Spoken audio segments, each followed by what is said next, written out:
guys only jump about this high with those things. Man, you take your air railing and stuff it up your butt. You hear me? I'll do my Big Mac layout with a grab and take you home, Jack. Oh, bring it on, buddy. That's right. They can't even put me in the magazine, man. I'm too high to get Hey! Relax, man. We're all watermen here. I'm coming to get him. I'm skiing in the ski. Bring it I'm on, man. coming for you. Oh, man, boy, these guys are tough.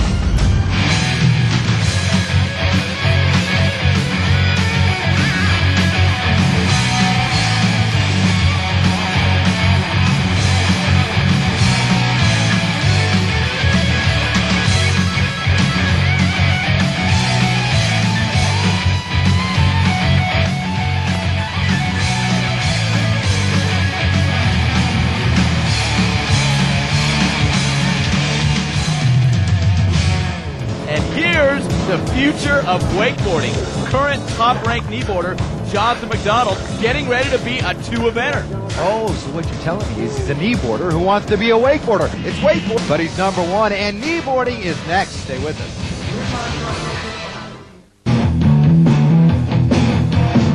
Welcome back to the Windy City Classic. We are in Chicago. Dan Debenham along with Tony Finn, and these guys are getting a tan. Not only are they getting a tan, but they're getting autographs right now for Mario Fosa, one of the world's best kneeboarders. And speaking of kneeboarding, it's presented by Sea-Doo. Dave Jennings behind the Sea-Doo right now. And the flip-out pass, 20 seconds to do as many flips as possible, and he's about as good as they get. Now pay attention to that freestyle clock up there. We've got 8 seconds left, and Dave Jennings already has 8 flips. You need to get as many flips as you possibly can in a 20-second time period, and Dave Jennings ended up with 12 flips for 1,350 points. Jennings will have to wait and watch and see if the crafty veteran Mario Fosa can outflip him. Grab your Dramamine, it's time to get dizzy. Now you'll notice a lot of the competitors go for what are called combinations, when you do one flip and then you pop another one right after.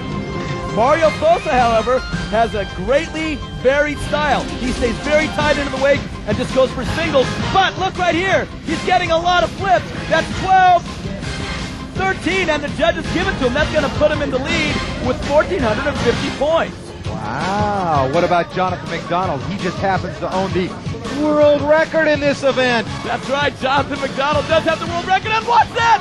3! A triple combination there on his good side. See if he goes for it again. 1, 2. Only 2 that time. Now, if he's going to get the world record, which he holds, by the way, at 15 flips, he's going to have to do more than just double combinations. You got to go for triples. 1, 2, 3. There's the triple. 13 flips. No world record, but it ties him with Mario Fosa for the lead.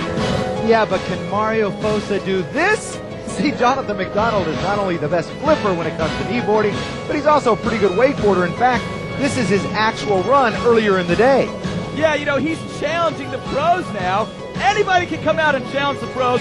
Jonathan McDonald's here anyway. Kneeboarding, he figures, what the heck? Why not? I might as well go for it. And he's doing quite well. That's a nice roll to revert there. I think you could say that this guy definitely gets a full and complete workout on the water. He kind of reminds you of those other two-sport athletes. What are their names?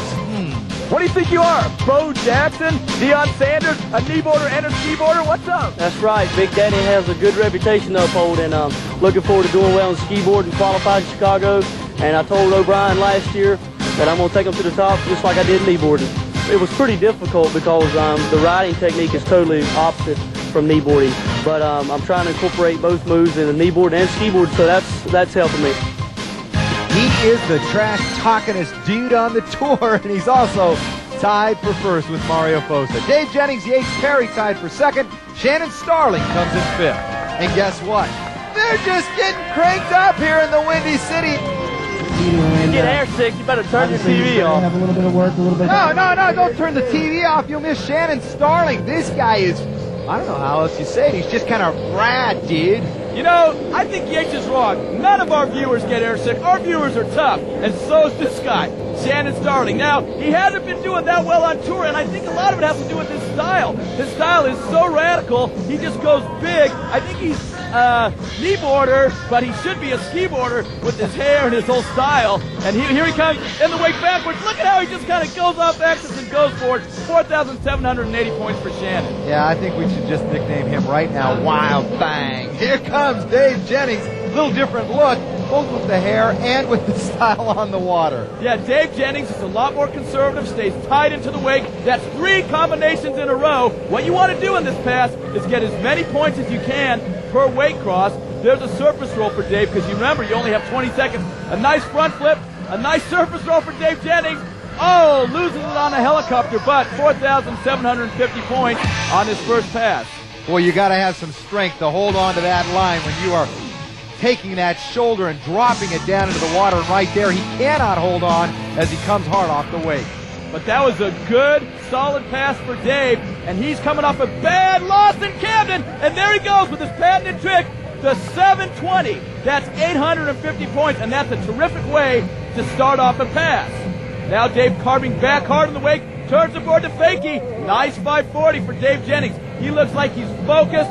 He's really concentrating on getting a victory here, and an air 540. Dave Jennings has got to be stoked. 8,645 points. A really high-scoring pass on your first round, man. That was good. Thanks a lot, Tony. I had to, man. Camden was just devastating.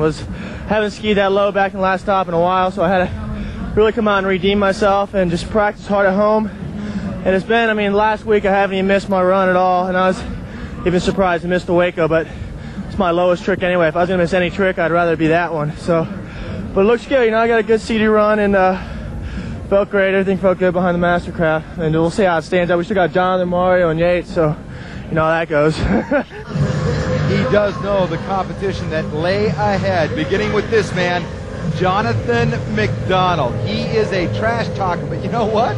He backs it up a lot of the times, Tony. He certainly does. He really is a top performer. Now, I wonder if this skiboarding is going to be affecting him at all now that he's got to do 2 events, but it doesn't look like it here. He started off with some nice combinations. There's a surface roll there. Pops it back in the wake for an air 540. And Jonathan, leans forward right there at the end, but that's a high-scoring pass for 5,000 points. 2 in a row today. 2 in a row. Another record, hopefully, if I stand up.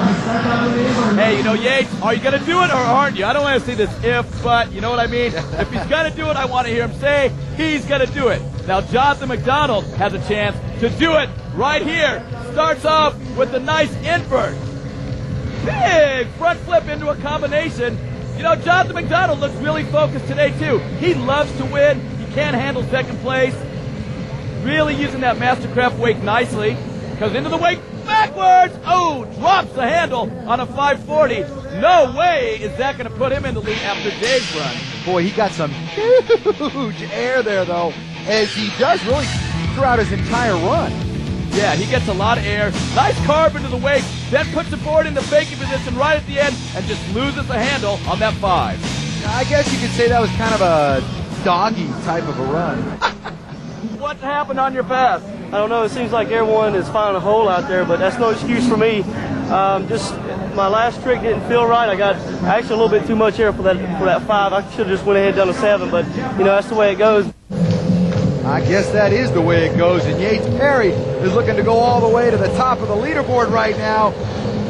I love it when they say they got too much air. That's why they fell. Sometimes you can't help it. When you're going big, you get a lot of air.